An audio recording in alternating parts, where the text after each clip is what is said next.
Kita ketemu kembali di channel Rumah Edukasi Beta. Hari ini kita akan belajar mengenai tata urutan peraturan perundang-undangan. Sebelum kita membahas tata urutan peraturan perundang-undangan, like dan subscribe video ini. Langsung saja kita masuk ke tata urutan perundang-undangan di Indonesia. Berdasarkan Undang-Undang Nomor 12 Tahun 2011 tentang pembentukan peraturan perundang-undangan, jenis dan hierarki peraturan perundang-undangan Republik Indonesia adalah sebagai berikut. Ini ada hierarkinya. Yang paling tinggi itu adalah Undang-Undang Dasar 1945, tahap baru kedua tahap MPR, ketiga Undang-Undang dan peraturan pemerintah pengganti undang-undang, peraturan pemerintah, peraturan presiden, peraturan daerah provinsi, dan peraturan daerah kabupaten kota. Undang-Undang Dasar 1945 menjadi peraturan yang paling tinggi. Baru yang kedua adalah tahap MPR. Tahap MPR ini adalah ketetapan yang dikeluarkan MPR sebagai konsekuensi dari tugas, kedudukan, dan kewenangan MPR sesuai Undang-Undang 1945. Baru undang-undang. Undang-undang merupakan peraturan perundang-undangan untuk melaksanakan Undang-Undang Dasar 1945. Undang-undang ini juga merupakan peraturan perundang-undangan yang dibentuk oleh DPR dengan persetujuan bersama Presiden.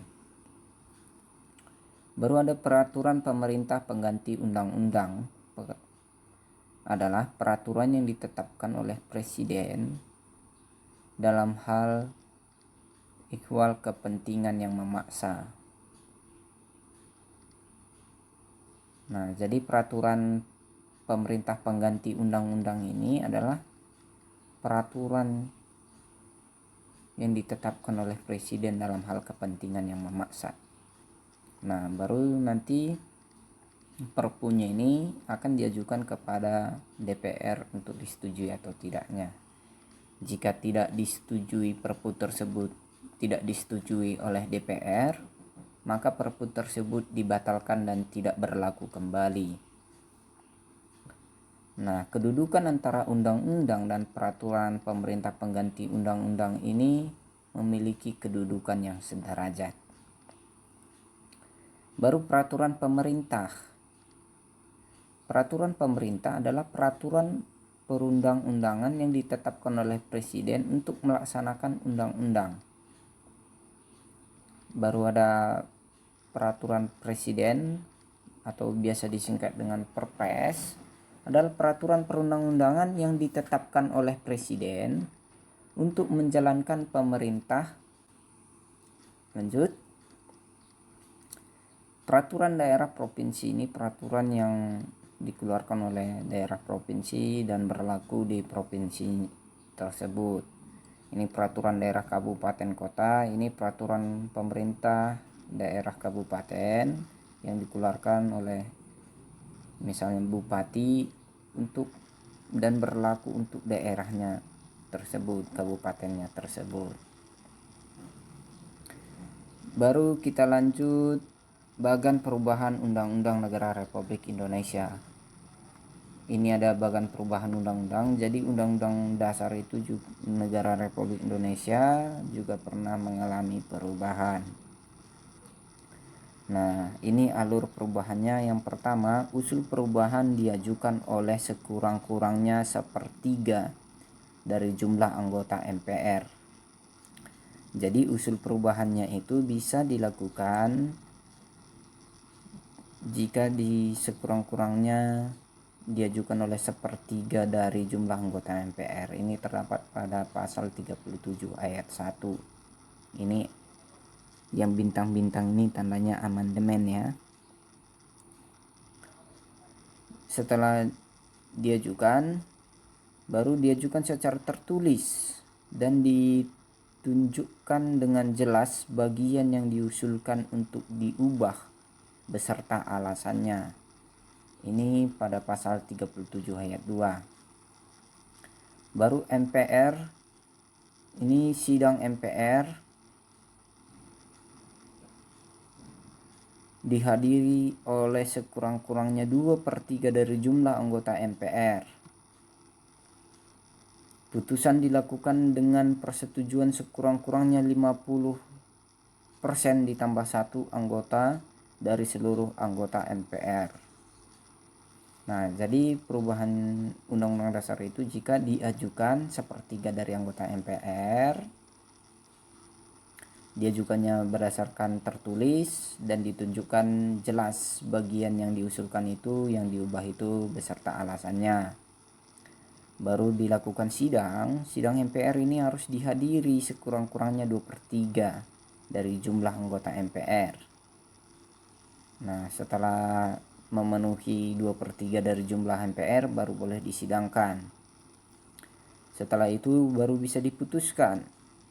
Nah, putusan dilakukan dengan persetujuan sekurang-kurangnya 50% tambah 1 anggota dari seluruh anggota MPR. Baru bisa disetujui. Nah, khusus mengenai bentuk Negara Kesatuan Republik Indonesia tidak dapat dilakukan perubahan. Itu terdapat pada pasal 37 ayat 5. Oke, kita lanjut proses pembuatan undang-undang. Ini ada proses pembuatan undang-undang. Undang-undang itu bisa diusulkan oleh presiden dan bisa juga diusulkan oleh DPR. Jika diusulkan oleh presiden, ini terdapat pada pasal 5 ayat 1, yaitu presiden berhak mengajukan rancangan undang-undang. Diajukan ke DPR, nanti akan dibahas. Rancangan undang-undang dibahas oleh DPR dan presiden untuk mendapatkan persetujuan bersama, itu pada pasal 20 ayat 2. Tidak mendapatkan persetujuan bersama, maka tidak boleh diajukan lagi dalam persidangan masa itu. Itu pasal 20 ayat 3. Nah, setelah dibahas DPR dan presiden, maka jika mendapat persetujuan bersama dalam hal rancangan undang-undang tidak disahkan dalam waktu 30 hari, rancangan undang-undang tersebut sah menjadi undang-undang dan wajib diundangkan, pasal 20 ayat 5. Nah, setelah mendapat persetujuan bersama juga bisa langsung mengesahkan undang-undang, pasal 20 ayat 4. Yang mengesahkan undang-undang di sini yaitu presiden. Ini DPR juga bisa memegang. DPR itu pasal 20 ayat 1 memegang kekuasaan membentuk undang-undang. Anggota berhak mengajukan usul rancangan undang-undang. Setelah anggota DPR juga mengusulkan rancangan undang-undang, akan dibahas juga bersama presiden. Rancangan undang-undang itu dibahas DPR dan presiden untuk mendapat persetujuan bersama. Jika disetujui, maka bisa langsung disahkan. Nah, jika sudah ditandatangani oleh presiden, bisa langsung disahkan. Jika belum dalam hal rancangan undang-undang yang sudah disetujui tadi bersama tidak disahkan dalam waktu 30 hari, rancangan undang-undang tersebut sah menjadi undang-undang dan wajib diundangkan. Oke. Ini ada latihan. Yang pertama, tuliskan perbedaan peraturan pemerintah dengan peraturan presiden. Tadi sudah dijelaskan, nanti kalian rangkum. Baru bagaimana jika Perpu tidak mendapatkan persetujuan DPR juga sudah dijelaskan. Nanti jawabannya boleh diisi di kolom komentar agar kita periksa bersama. Sekian dan terima kasih. Sampai ketemu di video berikutnya.